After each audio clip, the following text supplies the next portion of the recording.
Direction Inspection Générale des Finances, où les gendarmes financiers Christophe Bitassi-Mouabaï a reçu tour à tour dans son bureau de travail mardi 22 juillet dernier une délégation de la Rabobank ainsi qu'une autre du Centre d'expertise, d'évaluation et des certifications des substances minérales précieuses et semi-précieuses, mais de quoi les patrons de ces services rattachés à la présidence de la République a-t-il exactement discuté avec Cisotte? Tentative de réponse dans ce reportage.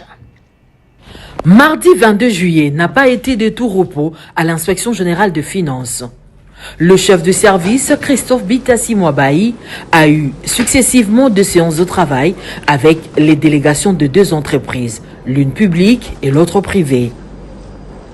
Accompagné du chef de service adjoint Emmanuel Tchibingou, de l'inspecteur général de finances coordonnateur Hermani Eleza et du coordonnateur adjoint Henri-Paul Kazadi, le numéro 1 de l'IGF s'est en premier lieu entretenu avec les représentants de la Rabobank, un partenaire financier de l'IGF en matière d'opérations financières. Il était question pour cette délégation de prendre langue avec le numéro 1 de l'IGF afin de voir dans quelle mesure poursuivre et améliorer cette collaboration financière.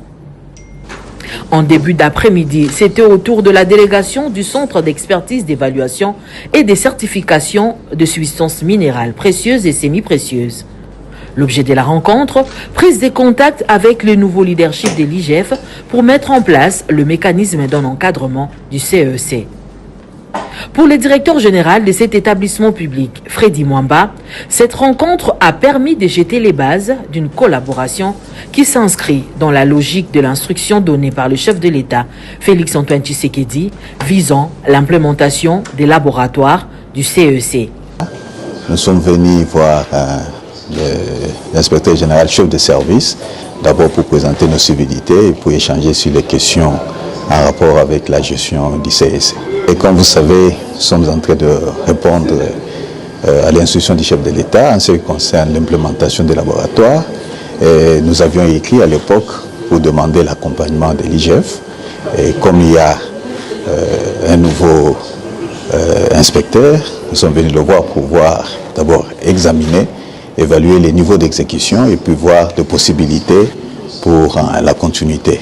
Et nous avons trouvé une oreille bien attentive qui nous a conseillé, promulgué des conseils pour que nous puissions réussir notre mission et nous sortons vraiment satisfaits.